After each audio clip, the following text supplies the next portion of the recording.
Let's bring up our next storyteller, Mojdeh. I hope I say that right. Yes?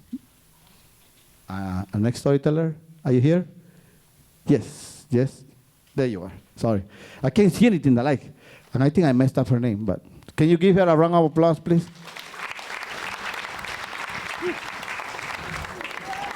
It's cool. After some years of performing, let's go ahead and say 2 decades worth of clumsy is still strong. Still strong, still strong.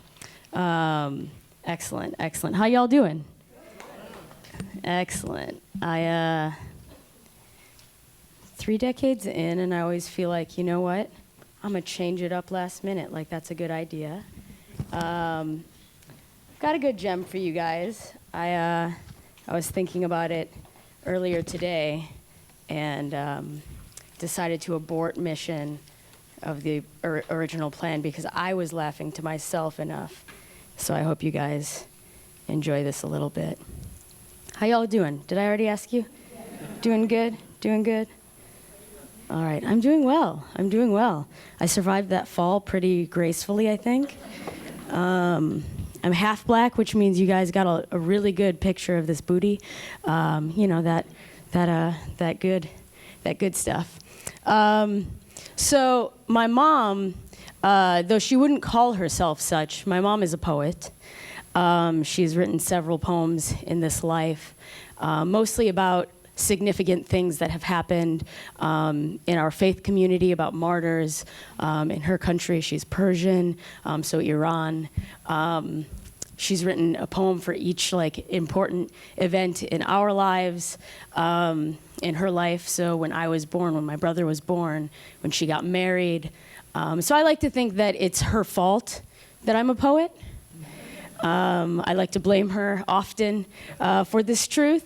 But actually, it's not necessarily because she is a poet, though that's true. It's actually because of learning language through her. So I should have been in ESL. Can anyone in the room tell us what ESL is? English as a second language. Are there any ESL teachers in the room? Strong. Where you been all my life? I should have had you in my life for so long. It's cool though, because learning English through my mom, while it wasn't great for me as a child in social circumstances, it's kind of awesome for my brain, right? So a couple examples. The phrase that describes when you fell down directly translates to this beautiful image, and it means literally, I ate the ground, okay? I ate the ground. Brilliant. My favorite Persian phrase is khar tu khari, which, as I understand it, literally means there's a donkey within a donkey. Okay? I want you to take that in for a minute. There is a donkey within a donkey, which effectively, like a good situation, a good example of how one could use khar tu khari. Imagine you have a whole bunch of people that come to their office meeting. Nobody's really prepared.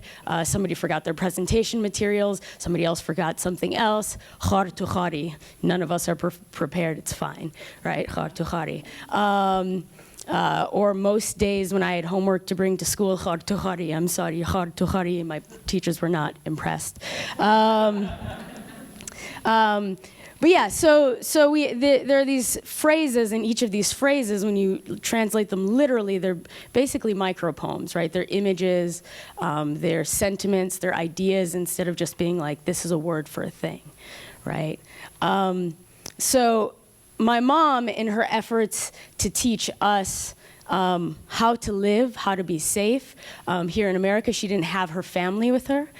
She's used to growing up super intense, large family in one household, right? In her home growing up, because her grandfather had a very successful rug business, so we're those Persian rug people, hey.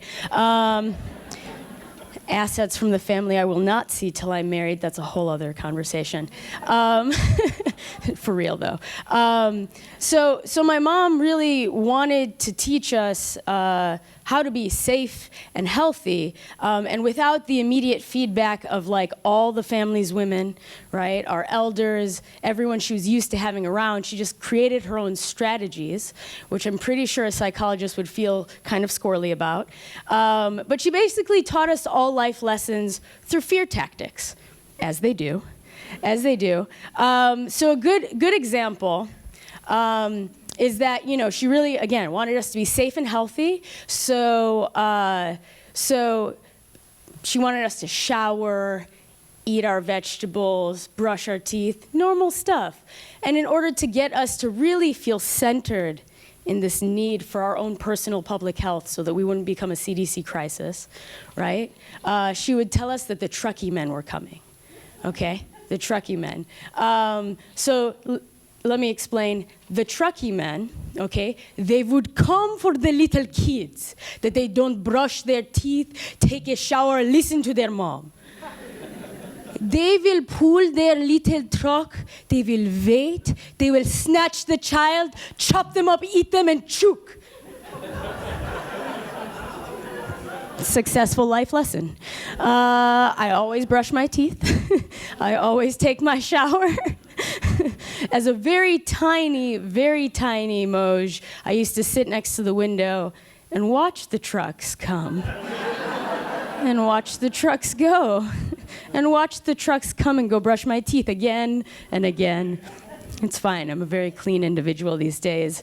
Success. So another good example. My mom really didn't want us going outside without our shoes. We have a lot of different immigrant folk in the room, anyone from a culture that just no shoes in the house or shoes always outside of the house? Yeah. We've got a few, okay. So my mom used to say, don't look at these American children. They go outside no shoes. But you go outside no shoe, the glass comes to the ground, the glass, it cuts your foot, the germ from the ground, it goes to your blood, it goes to your nervous, and then choke. Successful life lesson? Successful. I've not left the house without shoes since I was a small child. So you know, my mom had this way of teaching these life lessons. Are there any Persians in the audience? Anyone at all?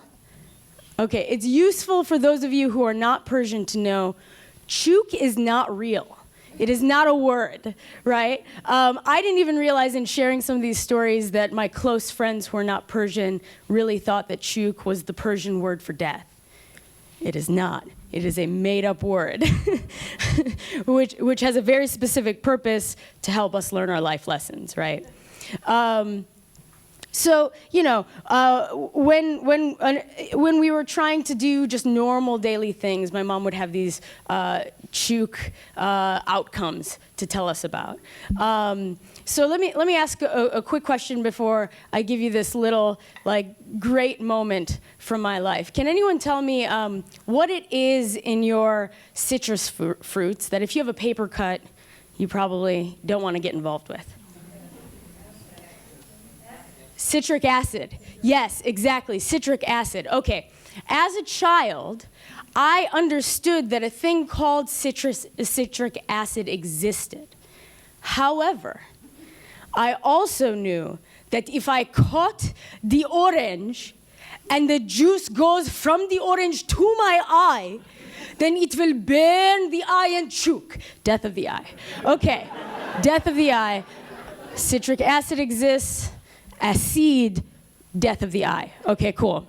So as a very quiet, very nerdy, very awkward 6th grader, I was sitting in the lunchroom, and you know, I didn't really have that many friends in 6th grade. I guess that's what happens when you watch a lot of Star Trek. It's fine. And one of the kids, kind of like across the table and a few kids down, got juice from an orange in his eye. You can imagine my mom has been very successful at teaching me these life lessons. So, of course, I go from being a quiet, nerdy, reserved child in 0 to 60 real fast to very concerned about this boy's ability to see ever again, right? So I'm like, no, no, no, you need to go. Wash your eyes right now. Go to the science room. I don't care where you go, the bathroom, anywhere. Go to the lunch lady. She will give you milk. I don't care. Get it out of your eyes. Get it out of your eyes. You will go blind. My mom told me, get it out of your eyes. Meanwhile, this entire table and several other tables have never heard me speak really before, ever. So as I'm flailing, I'm also like one of the only brown kids in the school. This is relevant. So any kind of speaking up or being in mobile existence was something for other kids to be like, the brown one is speaking, I don't know why. So everyone's looking at me. Meanwhile, this child with orange juice in his eye is very calm. He's extremely calm. I'm not calm, but he's extremely calm. And he's like, do you mean citric acid? Because I had been yelling, acid, acid, acid. It will kill your eyes, acid, right? But it's in that moment that I realized I needed to really question everything I'd already known. Everything. Because if I didn't, every moment to come would be khar to khari. Thank you.